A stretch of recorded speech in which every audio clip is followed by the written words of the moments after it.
प्रिय भाइयों तथा बहनों, आशा करता हूँ कि आप सब स्वस्थ होंगे और प्रभु की कृपा से आनंद मना रहे होंगे। और जैसे ही आज की सुबह हम शुरू करते हैं, हम प्रभु की कृपा का अनुभव करें, प्रभु की आशीषों का अनुभव करें, प्रभु को धन्यवाद दें उनके वरदानों के लिए, उनकी कृपाओं के लिए, उनकी आशीषों के लिए। और जैसे ही आज की सुबह हम शुरू करते हैं, हम धन्यवाद दें प्रभु को, क्योंकि प्रभु ने आज हमें ये दिन दिखाया है और हमें जीवित रखा है। प्रभु की आशीषों के लिए, कृपाओं के लिए धन्यवाद देते हुए आइए आज के वचन पर ध्यान दें। प्रभु अपने लोगों की चिंता करता है। सुबह जैसे ही मैंने उठा, मुझे यही विचार मिला, मन में मेरे यही विचार आया कि प्रभु अपने लोगों की चिंता करता है। प्रभु अपने लोगों को कभी नहीं छोड़ता है, कभी अकेला नहीं छोड़ता है। प्रभु उनके साथ साथ चलता है। और हम देखते हैं कि जब इस्राएली लोग मिस्र देश में काम करते थे, वहाँ पर रहते थे, उनकी गुलामी करते थे और उन पर जो मिस्री थे, जो मिस्र के लोग थे, वो अत्याचार करते थे।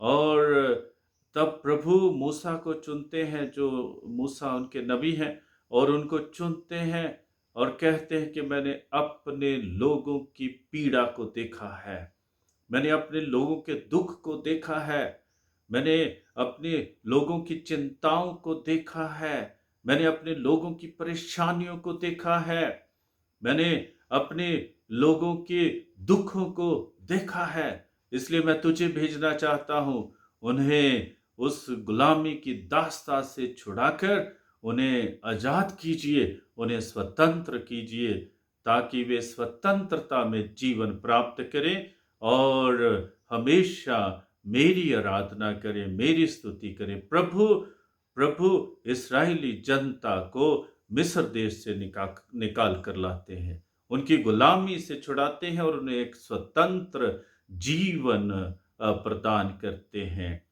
हम देखते हैं कैसे प्रभु यीशु संत यूहन्ना के सुसमाचार में 11 अध्याय में जब लाजरुस की मौत हो जाती है, तो प्रभु वहां पर जाते हैं और मार्था और मरियम यही जिक्र करते हैं कि प्रभु यदि आप यहाँ होते तो हमारा भाई नहीं मरता।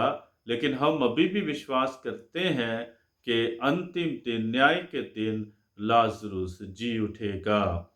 और देखिए प्रभु कितना प्यार करते थे लाजरुस से। लिखा है कि प्रभु रोए, प्रभु यीशु रोए, उनको दुख लगा कि लाजरुस की मौत हो गई है। और जैसे हम लोग ये भी पढ़ते हैं कि जैसे ही प्रभु यीशु कब्र की ओर बढ़ते हैं और भी दुखित हो जाते हैं, क्योंकि वो लाजरुस को प्यार करते हैं और इसीलिए वो दुखित हो जाते हैं। हमारे दुखों में भी प्रभु सहभागी होते हैं। जब हम दुखी होते हैं, प्रभु भी दुखी होते हैं। जब हम निराश हो जाते हैं, प्रभु को भी दुख लगता है। जब हम परेशान हो जाते हैं, बीमार हो जाते हैं, तो प्रभु भी दुखी होते हैं। प्रभु को हमारी चिंता है। प्रभु चाहते हैं कि हम भले चंगे हो जाएं। प्रभु चाहते हैं कि हम चंगाई प्राप्त करें। प्रभु चाहते हैं कि हम उनकी राहों पर चलें। प्रभु चाहते हैं कि हम उनके साथ साथ चलकर जीवन प्राप्त करें। प्रभु चाहते हैं कि हम खो ना जाएं, क्योंकि प्रभु हमेशा हमारा ख्याल रखते हैं। तभी तो प्रभु यीशु का दूसरा नाम इमैनुएल है। और इमैनुएल का अर्थ क्या है? प्रभु हमारे साथ है। हालेलुया! प्रभु हमारे साथ है। हमें ये हमेशा हमेशा इस बात पर विश्वास करना है कि प्रभु हमारे साथ है और वो कभी भी हमें अकेला नहीं छोड़ते। दुख में हो, सुख में हो, प्रभु हमेशा हमारे साथ चलते हैं। प्रभु हमारी चिंता करते हैं। प्रभु अपने आप को अपने लोगों के साथ एक बनाकर रखते हैं। जब साउल ख्रिस्तियों को मारने के लिए निकला था और मारता था, और तब प्रभु ने दर्शन देते हैं प्रभु यीशु, और जब पौलुस पूछते हैं, साउल पूछते हैं कि आप कौन हैं, गुरुवर आप कौन हैं, तो प्रभु यीशु ने ये नहीं कहा कि आप मेरे लोगों को क्यों तंग कर रहे हैं। प्रभु यीशु ने कहा कि आप मुझे क्यों परेशान कर रहे हैं, मुझे क्यों तंग कर रहे हैं, मुझ पर क्यों अत्याचार कर रहे हैं। प्रभु अपने लोगों के साथ हमेशा पीड़ा सहते हैं और प्रभु हमारे साथ दुख सहते हैं। जब हम दुखी होते हैं तो प्रभु भी दुखी होते हैं और प्रभु हमारी चिंता करते हैं कि हम कैसे इन दुखों से, इन पीड़ाओं से बाहर निकल सकते हैं। और जब हम विश्वास करते हुए प्रभु के चरणों में जाते हैं, जब हम लोग प्रभु की उपस्थिति को पहचानते हैं अपने जीवन में और प्रभु के साथ जुड़ जाते हैं, तो तब हम जीवन प्राप्त करते हैं। संत यूहन्ना के सुसमाचार में 3 अध्याय 16-17 वाक्य में लिखा है कि प्रभु ने संसार से इतना प्यार किया, इतना प्रेम किया, इतनी मोहब्बत की कि उसने अपने इकलौते पुत्र को हमारे लिए भेज दिया। यदि प्रभु हमारी चिंता नहीं करते हैं तो प्रभु पिता ईश्वर को, प्रभु यीशु को इस संसार में भेजने की कोई जरूरत नहीं थी, क्योंकि वो चाहते हैं कि हम बचाए जाएं, वो चाहते हैं कि हम मुक्त किए जाएं, वो चाहते हैं कि हम दुख में ना रहें, वे चाहते हैं कि हम पीड़ा में ना रहें, हम बचाए जाएं, हम मुक्ति प्राप्त करें। इसलिए प्रभु यीशु को इस संसार में भेजते हैं, क्योंकि प्रभु पिता ईश्वर हमें प्रेम करते हैं, बेहद प्रेम करते हैं, हमारी चिंता करते हैं, हमारे दुखों को देखते हैं, हमारी पीड़ाओं को देखते हैं। और जब वो हमारे दुखों को, हमारी पीड़ाओं को देखते हैं और वे हमारे जीवन में कार्य करते हैं, और जब प्रभु यीशु की उपस्थिति हमारे जीवन में होती है तो हम हर दुख को पार कर सकते हैं, हर बीमारी को पार कर सकते हैं, हर परेशानी को पार कर सकते हैं, और कोई भी बाधा हो उसको भी पार कर सकते हैं, हर अत्याचार को कर सकते हैं, हर अन्याय को हम लोग पार कर सकते हैं।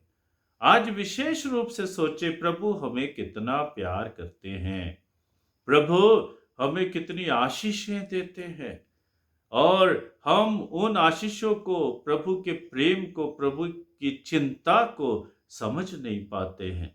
और जब हम समझ पाते हैं तब हम प्रभु के साथ जुड़ते हैं। प्रभु यीशु कहते हैं, थके मांदे बोझ से दबे हुए लोगों मेरे पास आओ, मैं तुम्हें आराम दूंगा, मैं तुम्हें विश्राम दूंगा। प्रभु खुद बुलाते हैं। अपने दुखों में क्यों पड़े हुए हो, अपनी बीमारियों में क्यों पड़े हुए हो, अपनी परेशानियों में क्यों पड़े हुए हो, उठकर मेरे पास आ जाओ। मैं जब तुम्हें स्पर्श करूंगा तुम शक्ति प्राप्त करोगे, सामर्थ्य प्राप्त करोगे, तुम आशीष प्राप्त करोगे, तुम बरकतों से माला माल हो जाओगे और तुम्हारा जीवन बदल जाएगा, जीवन की दिशा बदल जाएगी। बहुत बार हम अपने ही दुखों में रोते रहते हैं, हम अपनी ही पीड़ाओं में रोते रहते हैं।